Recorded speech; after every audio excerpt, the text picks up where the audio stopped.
Hello दोस्तों, मेरा नाम ढेर प्रसाद साहू है और आज मैं आप लोगों को फिर से एक नई जानकारी के साथ आया हूँ और वो है धान का शीत ब्लाइट रोग। तो धान का जो शीत ब्लाइट रोग है उससे कैसे नियंत्रण पाना है, क्योंकि इसका यदि अच्छे से नियंत्रण नहीं कर पाए तो क्या होता है, उपज में 50% तक हानि हो जाती है। इसे सबसे पहले 1910 में जापान में देखा गया था। उसके बाद यदि हम लोग भारत की बात की जाए तो सन 1918 में E.J. बटलर ने सबसे पहले इसके बारे में बताया था कि यह भारत में भी आ गया है और इसका नियंत्रण करना बहुत ही आवश्यक होता है। तो अगस्त से सितंबर माह जो होता है इसमें बहुत ही ज़्यादा इसके प्रकोप हो जाते हैं। तो इसका प्रकोप हालांकि जो कल्ले आते हैं धान में उस समय से लेकर के, कल्ले फुटाव के समय से लेकर के जो दाने में दूध भरते हैं उस समय तक इसका प्रकोप बहुत ज़्यादा होता है, बहुत ज़्यादा होता है। जो इसके बीजाणु होते हैं, स्क्लेरेसिया होता है, वो क्या रहता है, फसल अवशेष में, पुराने फसल अवशेष में या फिर भूमि में यह उपस्थित रहते हैं और यह भूमि में उपस्थित रहते हैं। और इसका जो स्क्लेरेसिया होता है, जो इसका बीजाणु होता है, वह भूमि में 1 से 2 वर्ष तक आराम से जिंदा रह सकता है।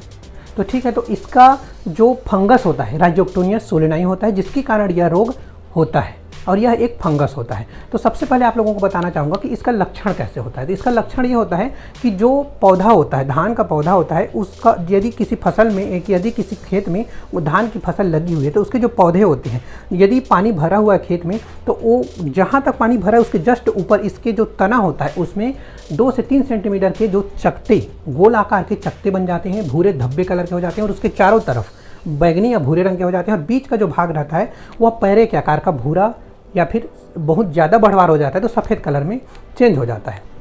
और यह जो छोटे छोटे रहते हैं धब्बे, वो क्या होते हैं, एक दूसरे से जुड़ जाते हैं। जुड़ने के बाद यह क्या करता है, धीरे धीरे पौधे की ऊपरी सतह पत्तियों तक पहुंच जाती है, जिससे क्या होता है, नीचे का तना तो सड़ गया, सड़ने के बाद जो ऊपर की पत्तियां होती हैं वो भी प्रभावित हो जाती हैं, जिसकी वजह से दाने नहीं भर पाते हैं। और पौधे को थोड़ा सा यदि झटका लगा दिया जाए तो होता क्या है, पौधे आसानी से गिर जाते हैं और इसमें क्या होता है, पौधे की बढ़वार रुक जाती है, जाइलम होता है और फ्लोएम होता है, यह प्रभावित होता है, जिसके कारण क्या होता है, पानी का जो प्रवाह है वो रुक जाता है, पोषक तत्वों की जो प्राप्ति है वो कम हो जाती है, ऊपरी हिस्सा में पोषक तत्व और पानी जाना अवरुद्ध हो जाता है, रुक जाता है, जिसकी वजह से पौधे कमज़ोर हो जाते हैं और बढ़वार रुक जाती है। पौधों में कल्लों की संख्या में कमी आ जाती है, जिसके कारण उपज में बहुत ही हानि हो जाता है।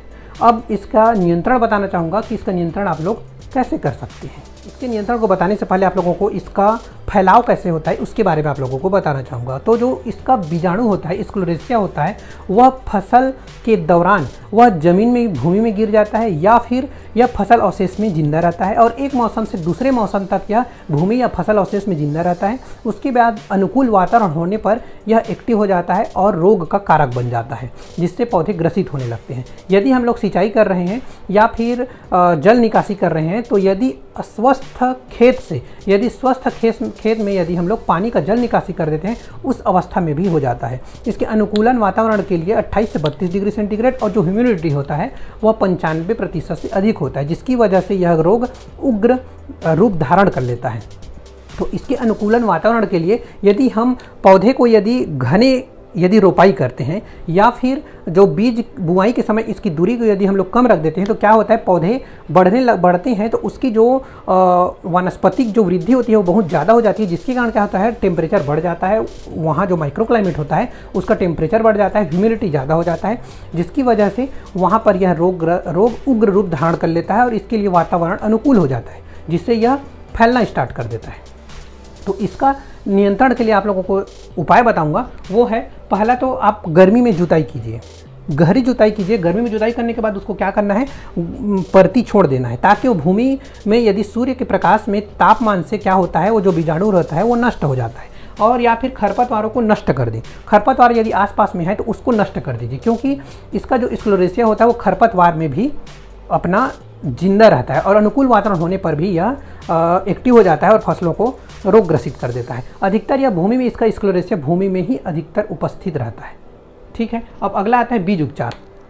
तो बीज उपचार करके ही आप लोग कोई भी फसल का बीज, कोई भी पौधा का बीज, पहले बीज उपचार करिए, उसके बाद उसको लगाइए। तो पहले स्यूडोमोनास इन्फ्लोरेसेंस 1 ग्राम या फिर ट्राइकोडर्मा 4 ग्राम प्रति किलो बीज के हिसाब से उसको उपचारित करिए। उसके बाद उसको बुआई के लिए या फिर नर्सरी के लिए आप लोग बुआई कर दीजिए। ठीक है। जल निकास की उत्तम व्यवस्था, जल निकास की आप लोगों को उत्तम व्यवस्था रखनी चाहिए, ताकि आप लोग यदि फील्ड में यदि पानी ज़्यादा भरता है तो उसको आसानी से आप लोग जल निकासी कर सकें। क्यों? यदि जल निकासी आप लोग नहीं करोगे तो ह्यूमिडिटी ज़्यादा बढ़ जाएगा और रोग ग्रसित होने की संभावना बढ़ जाती है। उसके बाद आता है बीज बुआई या रोपाई की दूरी बनाएं, मतलब बीज को सघन ना बोएं या फिर रोपाई सघन नहीं करनी चाहिए। पांचवा है उर्वरक का कम मात्रा में प्रयोग, मतलब जो उर्वरक है उसका कम मात्रा में आप लोगों को प्रयोग करना चाहिए। यदि आप लोग देख लिए कि इस रोग से यह पौधा हमारा या फिर खेत हमारा ग्रसित हो रहा है तो उस अवस्था में आप लोगों को उर्वरक की मात्रा कम उपयोग करनी चाहिए। अब आता है छठवां फसल चक्र। तो आप लोग के लिए फसल चक्र का लिंक दे दिया हूँ, डिस्क्रिप्शन में दे दिया हूँ, और यहाँ पर आई बटन में भी फसल चक्र का जो लिंक है वो आ रहा है, आप लोग उसमें जाकर के देख सकते हैं। नियंत्रण के उपाय में अगला है रोगरोधी किस्मों का चयन। तो रोगरोधी किस्मों का आप लोग चयन कर सकते हैं, जैसे कि पंकज मानसरोवर, और या फिर अगला है रोपाई के बाद स्यूडोमोनास, मतलब रोपाई के 30 दिन बाद यदि आपको इसका लक्षण दिखाई देता है तो स्यूडोमोनास इन्फ्लोरेसेंस का 2.5 किलोग्राम लेना है और उसको 50 किलोग्राम रेत में या फिर जो सड़ी हुई गोबर की खाद होती है, वो जो अच्छे से सड़ी हुई गोबर की खाद होती है उसमें मिला लेना है। मिलाने के बाद इसको आप लोग प्रति हेक्टेयर के हिसाब से इसको आप लोग छिड़काव कर सकते हैं। अगला है कार्बेंडाजिम 500 ग्राम प्रति हेक्टेयर, मतलब कार्बेंडाजिम का 500 ग्राम लेना है, उसको 500 लीटर पानी में अच्छे से घोल लेना है। घोलने के बाद उसको आप प्रति हेक्टेयर के हिसाब से छिड़काव कर सकते हैं। या फिर हेक्साकोनाजोल 5 pc का 500 ml लेना है, या फिर उसके जगह में प्रोपिकोनाजोल 25 cc का 500 ml लेना है और उसको 500 लीटर पानी में अच्छे से घोल लेना है। घोलने के बाद उसको प्रति हेक्टेयर के हिसाब से छिड़काव कर देना है, ठीक है। या आप तो हेक्साकोनाजोल 5 pc ले सकते हो या फिर प्रोपिकोनाजोल 25 cc, दोनों में से कोई एक ले सकते हैं। दोनों में से कोई एक ले लीजिए, उसका कितना लेना है 500 ml लेना है दोनों में से कोई एक का, और उसको 500 लीटर पानी में अच्छे से घोल लीजिए। घोलने के बाद उसको प्रति हेक्टेयर के हिसाब से छिड़काव कर दीजिए।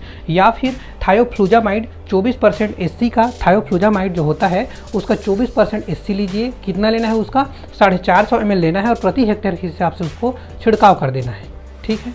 तो आज के लिए बस इतना ही, और मेरे चैनल को सब्सक्राइब करने के लिए, मेरे वीडियो को लाइक करने के लिए, उसमें कमेंट्स करने के लिए आप लोगों का बहुत बहुत धन्यवाद। और अगले वीडियो में फिर से एक नई जानकारी के साथ उपस्थित होऊंगा। तो आज के लिए बहुत बहुत धन्यवाद।